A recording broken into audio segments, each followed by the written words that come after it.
Hello les gens, bienvenue dans le Jour Nerd, votre quotidien sur l'actu tech et multimédia. Aujourd'hui, on va parler de Disney qui fait une énorme alliance avec Epic Games et du coup Fortnite. On parlera encore de Disney, désolé pour ça, il y a beaucoup de Disney.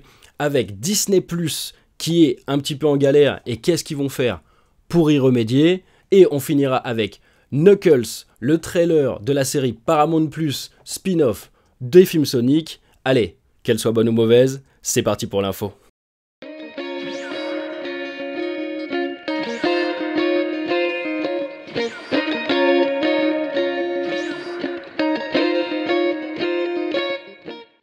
Bon, désolé, en ce moment, on peut pas faire de Jour Nerd sans parler de Disney. Mais là, c'est plutôt du lourd quand même. Là où Meta, la société mère de Facebook, essaye de créer un deuxième monde virtuel appelé le Metaverse, d'autres l'ont déjà fait. Par exemple, Epic Games avec Fortnite.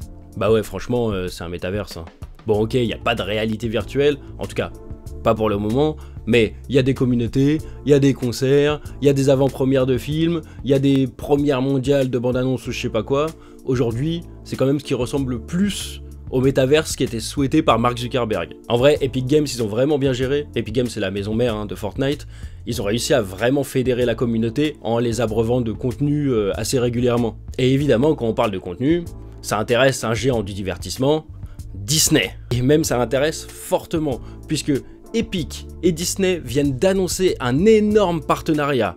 Bon, déjà Disney investissent 1,5 milliard de dollars dans la société Epic Games, ce qui leur permet de devenir actionnaire minoritaire de la société. Mais en plus de ça, le plus intéressant, c'est tout ce qui va se passer au niveau ludique.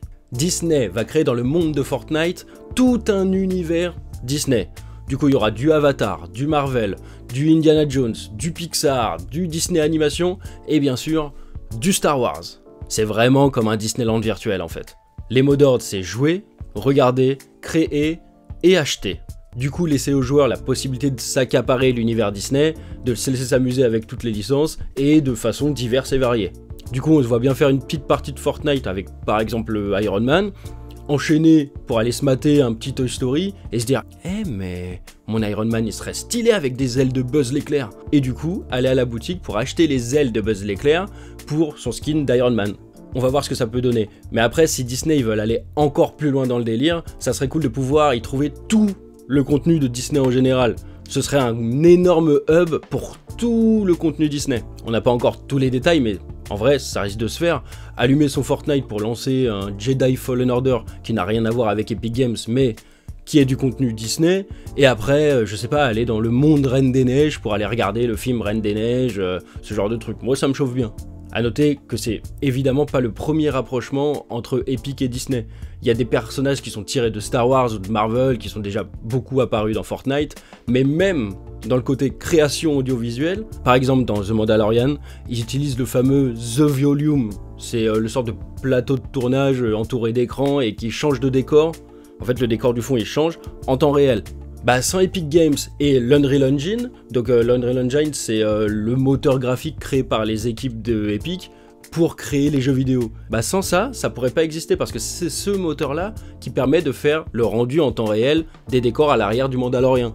En plus de ça, beaucoup d'attractions dans les parcs Disney utilisent l'Unreal Engine pour avoir des rendus graphiques très convaincants. Évidemment, beaucoup de jeux vidéo qui sont tirés des licences Disney utilisent aussi le moteur graphique d'Epic, comme Star Wars Jedi Fallen Order ou Kingdom Hearts 3 par exemple. Et du coup, la collaboration, elle est pas prête de s'arrêter.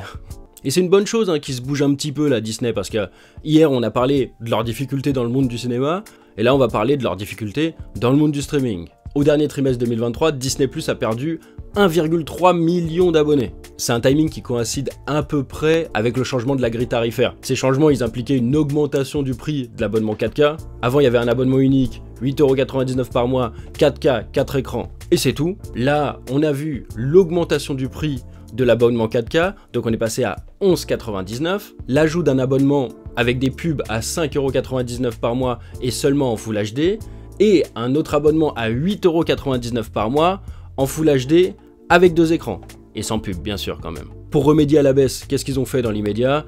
bah ils ont fait la stratégie de Netflix. C'est-à-dire d'empêcher les abonnés qui ont droit à plusieurs écrans de partager leur compte avec des personnes qui vivent pas dans le foyer. C'est une stratégie qui a été payante pour Netflix parce qu'ils ont gagné des millions d'abonnés cette année. Même si c'est une décision qui exaspère tous les fans.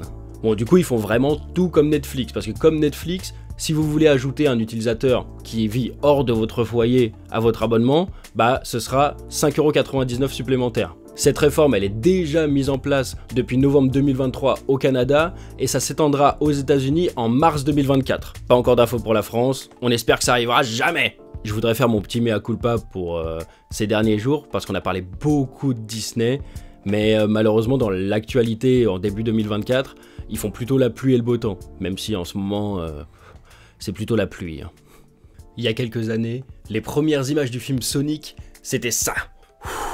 C'était ultra dégueu. Bon après ça, évidemment qu'il y a une tollée sur les réseaux, et du coup, ils ont changé ça pour le mieux cette fois, même si le débat de est-ce qu'il faut écouter les fans ou pas, il est un peu plus complexe que ça. Mais là, c'était utile quand même. Du coup, Sonic 1 sort, c'est un film apprécié, il atteint 315 millions de dollars au box-office, puis Sonic 2 sort quelques années plus tard, 405 millions de dollars au box-office, tout va bien, les gens aiment bien. Un scénario simple, un humour sans grand danger, des effets spéciaux de qualité et surtout un Jim Carrey en roue libre comme dans les années 90. C'est du Sonic. À la fin du second film, on savait déjà qu'il y avait un troisième qui était en préparation parce que dans la scène post-générique, on tease un personnage, peut-être un des personnages préférés des fans, et on sait depuis quelques jours que Jim Carrey reprendra son rôle de Robotnik, alors qu'il annonçait juste après Sonic 2 qu'il ferait une longue pause et qu'il serait plus ou moins en retraite en fait. Du coup, c'est bien parti pour Sonic 3, mais bon, apparemment, quand les films marchent aujourd'hui, on se contente pas de faire des suites, il nous faut aussi des spin-offs. Et c'est le cas de la série Knuckles. Paramount vient de dévoiler la bande-annonce de la série spin-off qui, comme son nom l'indique, sera concentrée sur le personnage de Knuckles. Le grand Idris Elba continuera à prêter sa voix au hérisson au point vengeur. Le scénario semble assez similaire au premier Sonic quand même. Knuckles débarque dans la vie d'un terrien, bon là évidemment c'est un américain, il s'installe chez lui, il fout un petit peu la merde, un peu genre les visiteurs mais là un peu plus badass quoi. Sauf que cette fois, il a une mission, entraîner son hôte à devenir un grand guerrier. Et du coup pour nourrir cette action, il combattra un ex-assistant du docteur Robotnik qui a réussi à cloner les pouvoirs du hérisson rouge. Écoutez, ça reste dans la veine des films, même si moi, ça me chauffe pas des masses. En 2 heures de film, moi j'en ai déjà un peu marre, alors sur 6 épisodes, je pense que je vais pas tenir jusqu'au bout. Mais bon, il y a des fans de Sonic, il y a des fans de ce genre d'ambiance, du coup pourquoi pas. Dites-moi si vous attendez la série, ou si vous êtes un peu comme moi et ça vous chauffe pas trop.